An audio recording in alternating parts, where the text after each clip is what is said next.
La Jamais Contente est la première voiture à avoir franchi les 100 km/h. Et c'est une voiture électrique. Comme toutes les voitures électriques, pour pouvoir rouler, il faut la recharger. Et on pourrait se dire que c'est comme l'essence. L'essence est à peu près partout au même prix. Sauf que non. Le prix peut être multiplié par 4. Bonjour, c'est Scientiprof dans l'essentiel en sciences. La majorité des bornes de recharge des voitures nécessitent un badge. Et quand on va sur le site de ces entreprises, on peut voir qu'ils nous proposent différents types de prises, mais aussi différentes puissances et différents prix. Alors pour comprendre quel est le paramètre qui change pour les différentes puissances, on va simuler la recharge d'une batterie avec la chauffe de 2 litres d'eau, en prenant 2 bouilloires. Pour simuler la charge lente, je prends une bouilloire et je fais chauffer 2 fois 1 litre d'eau. Je vais mesurer alors le temps, les volts et les ampères. Pour la charge rapide, je vais prendre 2 bouilloires pour faire chauffer 2 litres d'eau en même temps. Je vais mesurer alors le temps. On a 240 secondes pour la charge lente et 120 secondes pour la charge rapide. Ce qui est normal, il faut 2 fois moins de temps pour chauffer 2 litres d'eau avec 2 bouilloires plutôt qu'avec une. La tension électrique, elle, n'a pas changé.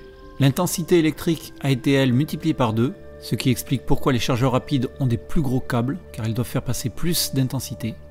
La puissance étant la tension fois l'intensité, elle est aussi multipliée par 2. On arrive ici à une puissance maximale d'une prise standard de la maison, c'est-à-dire à plus de 3 kW.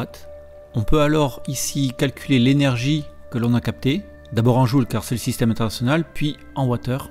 Le prix moyen de l'électricité à la maison étant de 15 centimes d'euros le kilowattheure, on a donc une charge qui nous a coûté à peu près 2 centimes. Donc qu'on le fasse rapidement ou lentement, on paye le même prix pour la même quantité d'énergie à la maison. Et là je constate que pour le badge de recharge d'une voiture, on a un prix différent suivant la puissance de charge.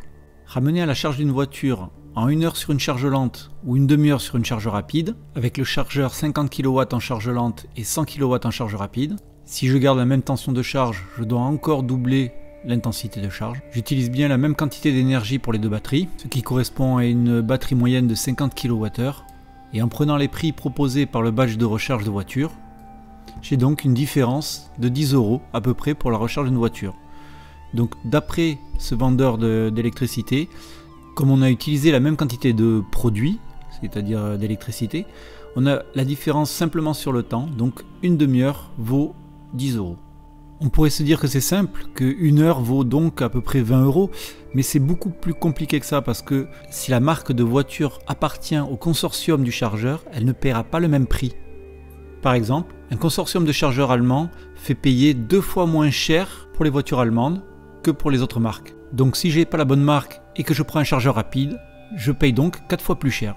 On peut voir aussi que la puissance de charge varie suivant la quantité d'électricité restante dans la batterie. Cette courbe de puissance de charge a été enregistrée par un utilisateur d'une Tesla qui a voulu comparer un chargeur V2 de 150 kW à un chargeur V3 de 250 kW. On voit bien que la puissance diminue au cours du temps lorsque la batterie se charge. On ne sait pas encore si tous les chargeurs vont unifier leur prix, mais on voit ici quand même par rapport à un chargeur rapide et ultra rapide, que le facteur temps sera un facteur déterminant. Voilà, c'était Scientiprof dans l'essentiel en sciences. À bientôt.